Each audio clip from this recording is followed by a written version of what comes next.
ദേവർക്ക് നമ്മുടെ വിഷമം മനസ്സിലാവും.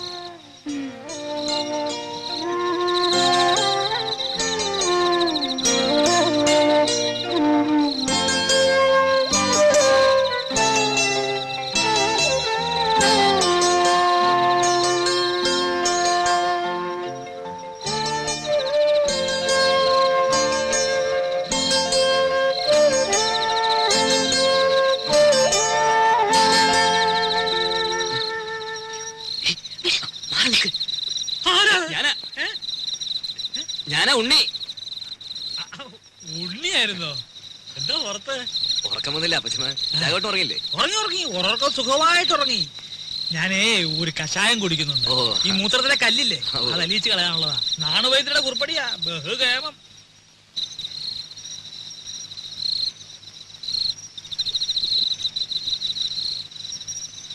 കേട്ടോ ഉണ്ണിയെ, ഈ കഷായത്തിന്റെ ഒരു പ്രത്യേകതയാ മൂത്രശങ്ക. രാത്രി ഒരു 3-4 തവണ ഒരു കുടം ഉണ്ടാവും പോവാൻ.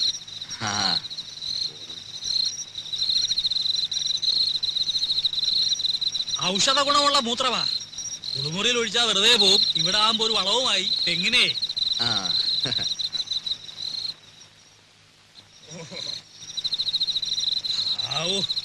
ഇതങ്ങോട്ട് പോയി കഴിഞ്ഞാ പിന്നെ ഭയങ്കര ആശ്വാസം. ഇനിയിപ്പോ സമാധാനമായിട്ട് കിടന്ന് ഉറങ്ങാലോ. അതല്ലേ പ്രശ്നം. ഇത് കഴിഞ്ഞാ പിന്നെ കൊറേ നേരം കാറ്റും കൊണ്ടിങ്ങനെ നടക്കണം. പിന്നെ വെളുപ്പാങ്കാലത്തെങ്ങാനും ഒരു ഉറക്കം കിട്ടിയെങ്കിലായി. ഏതായാലും ഉണ്ണിക്ക് ഉറക്കം വരുന്നില്ലല്ലോ. നമുക്ക് വല്ലതും പറഞ്ഞോണ്ട് നടക്കാം. അതല്ലടോ, അമേരിക്കയിൽ നിന്ന് വന്നിട്ട് നമുക്ക് സമാധാനമായിട്ടൊന്ന് കാണാനും പറ്റിയില്ല. ഞാനെന്ന് തമാശക്ക് എടുത്തെങ്കിലും ഞാൻ കാര്യമായിട്ട് പറഞ്ഞതാ. ലൈസൻസ് ഉണ്ട്. അവിടെങ്ങാനും കടന്നു കൂടിയാൽ വല്ല പണി ഒപ്പിക്കാവോ? എത്ര കാലമാണ് വരുന്നുണ്ട്.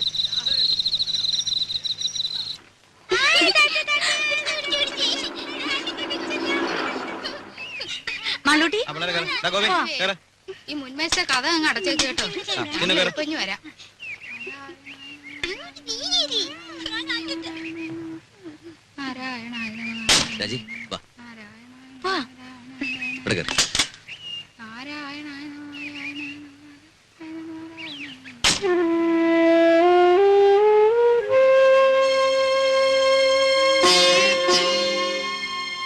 നോക്കി നിൽക്കാതെ അങ്ങോട്ട് കേറ്. നേരെ ഒരുപാടായി.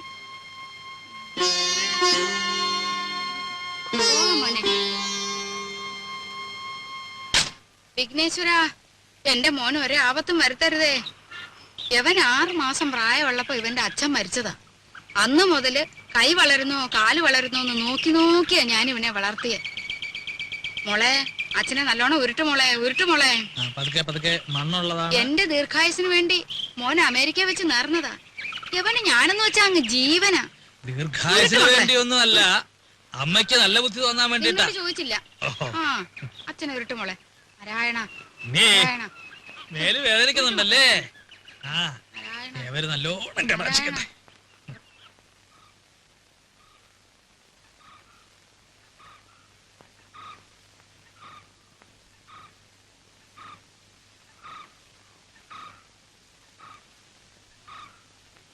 ഇവിടെ ആരും ഇല്ലേ? വീടൊക്കെ ഇങ്ങനെ മലത്തെ തുറന്നിട്ടിട്ട് അപ്പൊ ഇവിടെ ആരെങ്കിലും ഉണ്ടാവണല്ലോ. ഇതിപ്പോ വീട് വരെ പൊക്കിക്കൊണ്ടുപോയി ആരും അറിയില്ലല്ലോ. അയ്യേ, ഇത് ശരിയാവില്ല, ഇത് ശരിയാവില്ല. മൂത്തമ്മാൻ. ഇതും ശരിയാവില്ലല്ലോ. ആ, അച്ചമ്മ എവിടെ? വിളിക്കേ.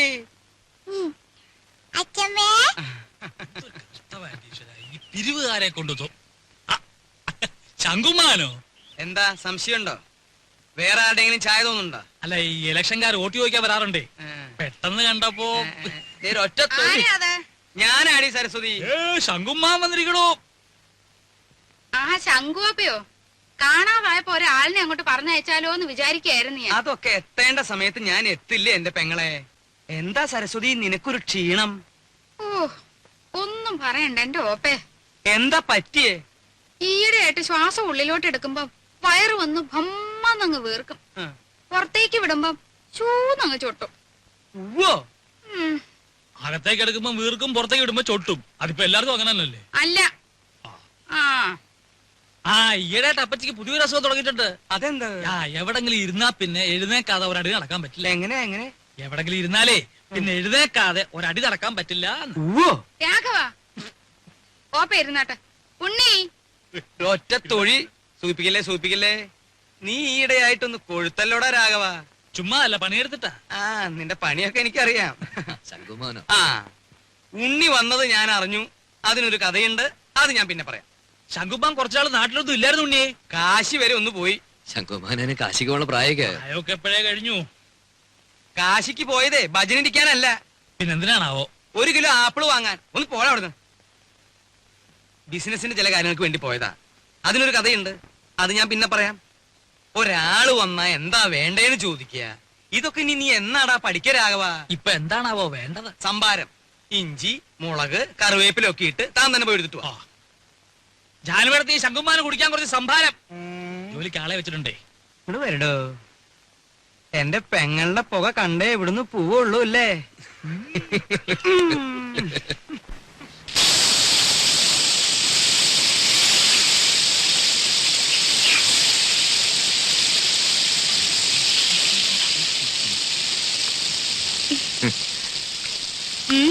എന്താ പതിവില്ലാതെ അടുക്കളയിലൊക്കെ? എന്റെ ചേച്ചിയുടെ കൈപ്പുണ്യെന്ന് പറഞ്ഞാ ഇതിലും കാണാനുണ്ട്. സുഖിപ്പിക്കല്ലേ കുട്ട, ഇതേ രാജി വറുത്തു വെച്ചതാ. അല്ല പറഞ്ഞോളി, കക്ഷിയോടെ? ആ അപ്പൊ അതറിയാനാ വന്നത്? ഞാൻ ചുമ്മാ അങ്ങനെ കറങ്ങി വന്നപ്പോ അങ്ങനെ അദ്ദേഹം നീരാട്ട് തുടങ്ങി തോന്നുന്നു.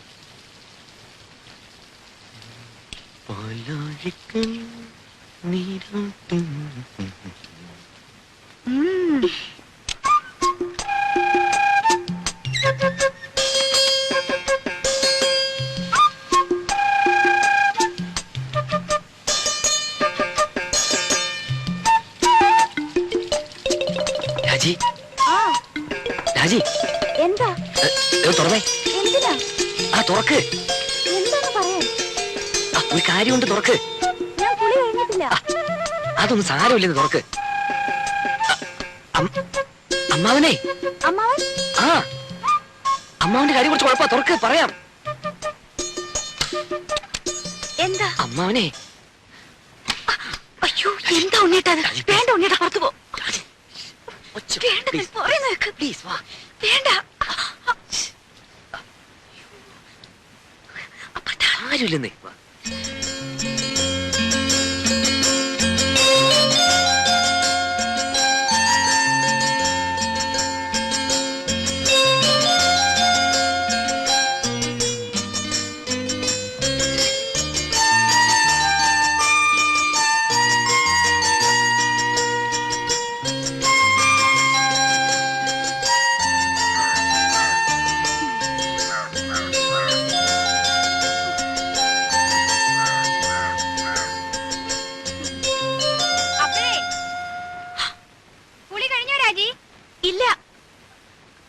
ഇല്ല, ആവുന്നേ ഉള്ളൂ. ആ ഒന്ന് വേഗാട്ടെ. വെള്ളം ചൂടാറുവേ. പിന്നെ ഉണ്ണി അന്വേഷിക്കണുണ്ടു.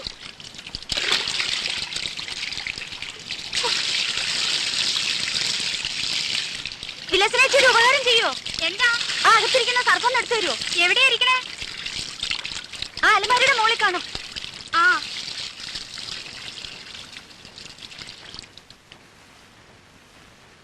പോയി.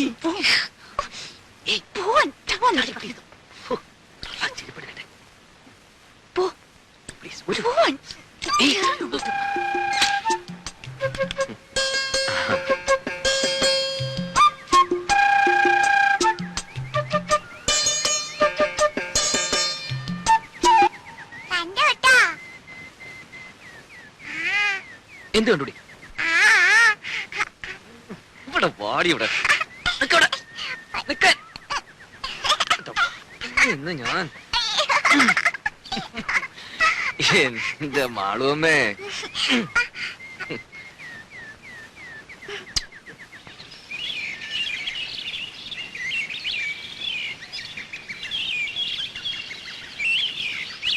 ഒരു സ്വസ്ഥത ഇല്ലെന്ന് വെച്ചാ ശയന പ്രദക്ഷിണം, അത് കഴിഞ്ഞപ്പോ ഒരു ഷഷ്ടി പൂർത്തി, ഓരോ കുരിശുകളെ. അതിനിടയ്ക്ക് കുറെ ബന്ധുക്കളും വന്നു കൂടിയിട്ടുണ്ട്. എഴുന്നള്ളത്ത് ഇത്രയും കൂടെ തീർന്നോ അല്ല ഇനിയുണ്ടോ ആവോ? എന്നാ ഈ വന്ന് കേറുന്നവർക്കെങ്കിലും ഒരു കോമൺ സെൻസ് വേണ്ടേ? അതുമില്ല. ഒരു വീടാവുമ്പോ ഇങ്ങനെയൊക്കെ അല്ലേ ഉണ്ണേട്ടാ? ഇങ്ങനെയൊന്നും അല്ല. ഇത് ഇവിടുത്തെ മാത്രം ഒരു ചിട്ടയാ. വേറെ എവിടെ ഞാനിങ്ങനെ കണ്ടിട്ടില്ല. ആകെയുള്ളത് കുറച്ചാണത് ലീവാ. അത്ര വിഷമമുള്ള ആൾക്ക് എന്നെ മോളെയും കൊണ്ടുവരുന്നല്ലോ. താനെന്നെ ഇങ്ങനെ വരാതെ അതിനുള്ള ഏർപ്പാടൊക്കെ ഞാൻ നടക്കുന്നുണ്ട്. ഇത്തവണ പാസ്പോർട്ട് റെഡിയാക്കി വെക്കണം. 6 മാസത്തിനുള്ളിൽ ഗ്രീൻ കാർഡ് കിട്ടും. പിന്നെ വിസ അയക്കുന്നു, താനും മോളും കൂടി പറക്കുന്നു. വിട്ടത് തന്നെ. ഉണ്ണിയേട്ടന്റെ അമ്മയല്ലേ ആള്. അമ്മ അത് ഇതൊക്കെ പറയും. എത്ര നാളെന്ന് വെച്ചാൽ ഒറ്റയ്ക്ക് ഇങ്ങനെ കഴിയാ? എന്തായാലും ഞാൻ ചിലതൊക്കെ തീരുമാനിച്ചിട്ടുണ്ട്. ആ, നാളെ തന്നെ പോയി പാസ്പോർട്ടിന് അപ്ലൈ ചെയ്യണം. സ്വപ്നം കാണാം. ഈ ഷഷ്ടിപൂർത്തി എന്ന് പറയുമ്പോ വേണ്ടപ്പെട്ടവരൊന്നും ഒഴിവാക്കാൻ പറ്റില്ല. വേണ്ടപ്പെട്ടവരെയൊക്കെ വിളിച്ചിട്ടുണ്ട്.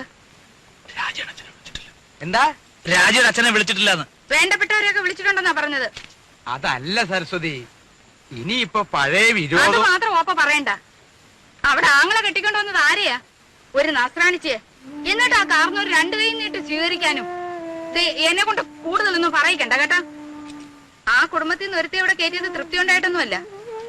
എന്റെ മോൻ കുരുങ്ങി പോയില്ലേ, ഇനിയിപ്പോ ഉപേക്ഷിക്കാൻ പറ്റുമോ? അത് അതോടെ മതി. അതിനപ്പുറത്തുള്ള ലോഹ്യൊന്നും വേണ്ട.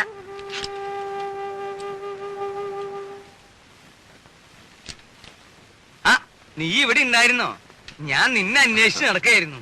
ഈ പന്തല് പണിക്കാരുടെ തട്ടും മുട്ടും കാരണം കിടക്കാൻ ഒരു ഇടയില്ലാണ്ടായി. ഏയ്, എന്താ ഉണ്ണിയെ, നിന്റെ അമ്മ ഇവിടെ കൊതുകിനെ വളർത്തുണ്ടോ? ഉറങ്ങാറായോ ഉണ്ണിക്ക്? ഞാൻ കിടക്കാനുള്ള ഉറങ്ങാറാവുമ്പോ പറഞ്ഞോളൂട്ടോ. എന്തോ ഞാൻ പറയണെന്ന് ആലോചിച്ചല്ലോ. ആ, നീ വന്ന വിവരം ഞാൻ എങ്ങനെ അറിഞ്ഞു എന്ന്. അതൊരു വലിയ കഥയാ. നീ നമ്മുടെ കിഴക്കേടത്തെ കാർത്തേനിയമ്മയുടെ മകൻ ഗോപാലൻ അറിയൂ? മനസ്സിലായി. കാലിന് കുറച്ച് സുഖമില്ലാത്ത. അത് ഭാസ്കരൻ. അവന്റെ കഥ ഞാൻ വേറെ പറയാം. അവൻ ഒരു വേൽത്തിപ്പെണ്ണായിട്ട് ചില കാര്യങ്ങളും അതും മറ്റതും മറിച്ചതും ഒക്കെ, അതൊക്കെ ഞാൻ എല്ലാവരും ഉറങ്ങിയതിന് ശേഷം പറയാം. ഇത് ഭാസ്കരന്റെ അനിയൻ ഗോപാലൻ. ഓ, ഞാൻ അറിയും. നീ അറിയൂ അവനെ? അവനൊരു കളിപ്പേരുണ്ടല്ലോ. നല്ല ഉറക്കം തൂങ്ങിട്ട് പോയി ഞാൻ. ഉറക്കം തൂങ്ങി. അത് അവന്റെ അനിയൻ. ഇത് ഗോലി. അവൻ ഇങ്ങനെ ഉരുണ്ടാണല്ലോ നടക്കണേ. ഈ ഗോപാലൻ അവന്റെ അളിയനെ ദുബായിക്ക് പ്ലെയിൻ കയറ്റാൻ തിരുവനന്തപുരത്ത് പോയി. തിരിച്ചു വന്ന് ബസ് ഇറങ്ങിയപ്പോഴാ അവൻ എന്നെ കണ്ടതും അവൻ എന്റെ നേരെ ഇങ്ങനൊരു വരവാ. ഈ ഗോലി എന്തിനാ എന്റെ മെക്കിട്ടേക്ക് ഇങ്ങനെ ഉരുണ്ടു വരണേന്ന് ഞാനും വിചാരിച്ചു. ഞാനും അവനും തമ്മിൽ ഏതാണ്ട് ഇങ്ങനെ എത്ര അടി ഉണ്ടാവും? 2 അടി കാണും. അല്ല, 3 അടിയുണ്ട്. സ്വിച്ചിട്ട പോലെ അവിടെ നിന്നു. ഇവന്റെ നിൽപ്പ് കണ്ടപ്പോ ഞാനൊന്ന് അന്താളിച്ചു. എന്താ ഗോപാല ഉണ്ടായേന്ന് ഞാൻ ചോദിച്ചു. അപ്പൊ അവൻ പറയാ, തിരുവനന്തപുരത്ത് വെച്ച് അവന്റെ അളിയനെ ദുബായിക്ക് വണ്ടി കയറ്റാൻ ചെന്നപ്പോ എയർപോർട്ടിൽ വെച്ച് ഉണ്ണി വന്നു എന്ന് അറിഞ്ഞുത്രേ. അങ്ങനെയാ നീ വന്നു എന്ന് ഞാൻ അറിഞ്ഞത്. എനിക്കൊരു പ്ലാനൊക്കെ ഉണ്ട്. മൂത്ത മകൻ ചന്ദ്രശേഖരനെ 1 മാസം തടിയുടെ പോലെ ഇരുത്തിയിട്ട് അമേരിക്ക, കാനഡ ഇങ്ങനെയുള്ള പുണ്യസ്ഥലങ്ങളൊക്കെ ഒന്ന് സന്ദർശിക്കണം. അടുത്ത് കിടന്നിടൂ അമ്മാവാ.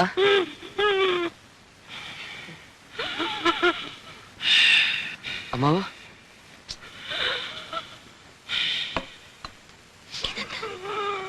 ഷീറ്റോടെ വലിച്ചെടുത്ത് കാട്ടിലേക്ക് കളയും ഞാൻ. ഈ വീട്ടിലൊരു സ്വസ്ഥതയില്ല.